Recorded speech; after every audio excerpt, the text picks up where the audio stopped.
Well, and on this July 3rd, we start with a Fox News alert. More than 24 House Republicans are reportedly preparing to write a letter to President Biden to end his re-election effort if he continues to be shaky. So this comes as a pair of congressional Democrats publicly declared they have no confidence in Biden's ability to win and serve another term. Doug Luzader is live in Washington with all the details here. Hi, Doug. Good morning, everyone. The president may be in danger now of a widespread revolt among Democrats. Here's what Reuters is now reporting. There are 25 Democratic members of the House of Representatives preparing to call for Biden to step aside if he seems shaky in coming days, according to one House Democratic aide. There is reportedly a staff meeting at the White House as something of a morale booster.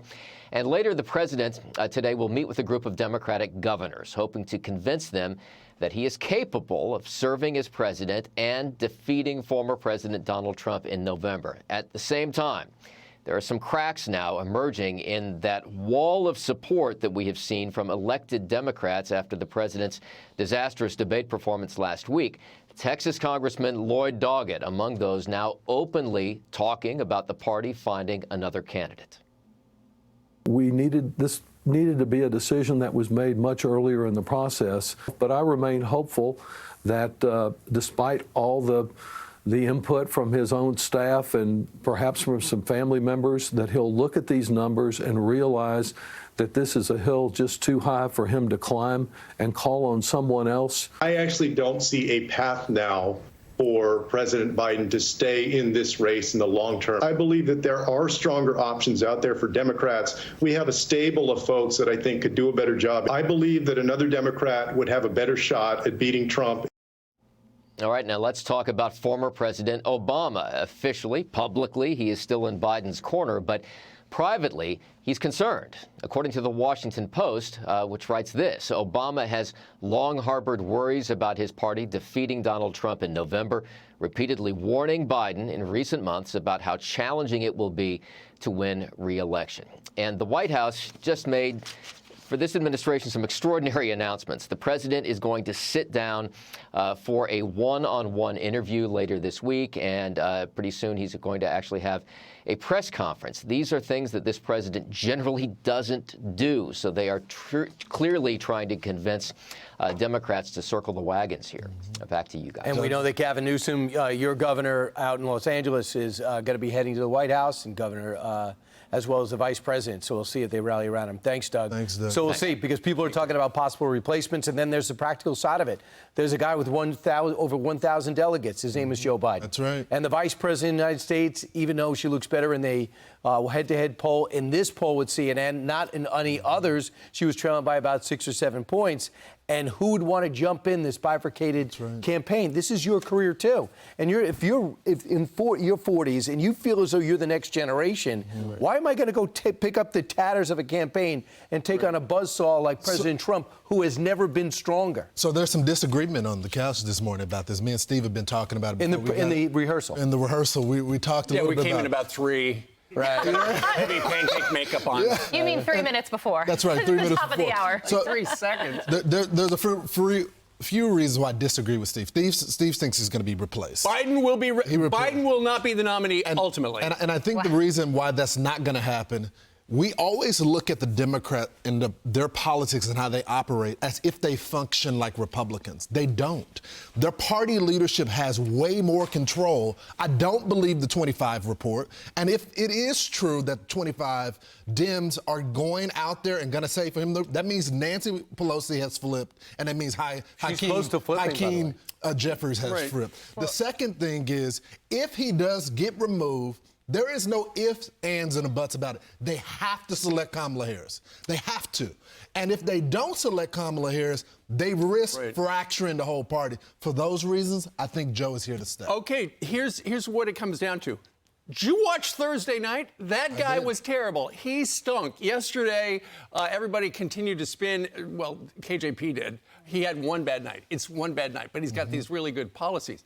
Ultimately, what all these Democrats are starting to do, and these 25 Democrats who Reuters is talking about are those frontline Democrats in purple districts, and their political future is in peril. So rather than back a guy who they feel is going to lose. They're saying, you know what, we're going to write a letter and say, maybe you should take yourself out. Ultimately, what they're trying to do is they're trying to convince him to bow out, because if there's a fight, it's going to be too complicated. Right. Yeah. But ultimately, here's what it comes down to. On one of the Sunday shows, Joe Manchin was supposed to be on one of the Sunday shows, and he was going to come out and say, I know I've worked with Joe Biden for decades. But Joe Biden has got to step aside and let somebody else take over. He got the full court press by Chuck Schumer and other top Democrats, and they said, you cannot be you can't do this to Joe. You've been a friend too long. Tammy Baldwin, who is the senator in Wisconsin, Joe Biden is going to her hometown on Friday. Suddenly, she's not going to be there because of his scheduling. Well, listen, I think that it's just amazingly 4 months before the election, it's too early to tell. And the report of 25 Democrats, it really hinges on the schedule that was released by Karine Jean-Pierre yesterday, where she says he's going to do the interview on ABC. We're going to have a press conference for NATO next week in Washington, D.C. If he has big mistakes during those two public events, I don't even think it would be up to Joe Biden and Jill Biden anymore. Right. If there is a tidal wave of Democrats that say, you got to go, they are representing their constituents, the American people, and that will be the determining factor. Incredibly, Joe Biden was at a campaign event in McLean, Virginia yesterday, and he made an admission that will make things even worse for him today. Right. Here's the quote. He said, I decided to travel around the world a couple of times shortly before the debate, and then I almost fell asleep on stage. What he's talking about is going to France for the D-Day anniversary, and also Italy for the G7 summit. Back and forth.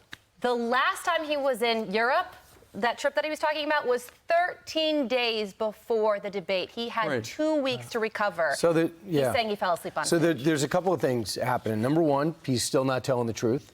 He said he almost fell asleep on stage, which is unbelievable, unless you're on some type of cold medicine that should be NyQuil. For you to fall asleep. Number two, it also came out the revelation that when he was doing his rehearsing, he didn't start before 11 and had to take a nap in the afternoon. And that is after his trip, which he chose to go back and forth on, to go to a Juneteenth event, go back and forth, not go to the Ukraine peace summit, but go back to a glitzy fundraiser. What I find offensive is that story in the New York Times where they detail all of his mistakes and the people behind the scenes saying that Joe zones out. He goes catatonic or rigor mortis at a fundraiser. Then they say overseas European ambassadors and officials saying that he seemed out of it, that the president of Italy knew that he was. So now they're telling us, wait a second, did you have this ready to go? You just didn't hit print? Now you want to pretend that you're a reporter? Does this pattern sound familiar? The Russia hoax. That's right. They told us this thing was worse, and president's in business with Vladimir Putin. He's here to throw the country to Russia. Then it turns out not to be true. They move on, they have their trophies, and they go. Now they're finding out all these things that we've been reporting on. And Jackie Heinrich and your son asking these questions, but isolated. And I was like, look at these crazy people asking these questions. Now they're asking the same question. They don't remember that we know that they sat on their hands. So Jackie goes within the briefing, and she gives them the opportunity. By the way, I think it's totally cowardly to send the press secretary out there. There's nothing that she would have been able to say to defend. And she never sat with him before going at it. And you know what, Lawrence, we just ran a soundbite with one of the reporters there who had a good point. If the president wants to prove he's okay, he could just come down here right now and talk to us. And it's like, can't really do that. But Steve, the real point was Jackie gave them the opportunity to take back some of the comments. You came at cheap fakes. You came at her. You said it was cheap fakes. You said it was misinformation. That, as she said, there was a campaign to attack the president. And now we know all of that stuff was true. Well, here's the thing. So now Joe Biden at this fundraiser yesterday in Virginia said, I fell asleep because I went back and forth. Why did he go back and forth? The staff said, don't fly back to the United States.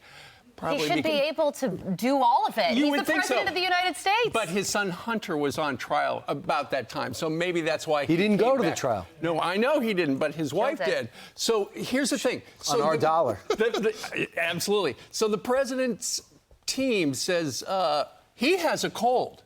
He has a cold. And then yesterday he goes, I was tired. Yeah. Which is it? Well, I'm Steve Doocy. I'm Brian Kilmeade. And I'm Ainsley Earhart. And click here to subscribe to the Fox News YouTube page to catch our hottest interviews and most compelling analysis.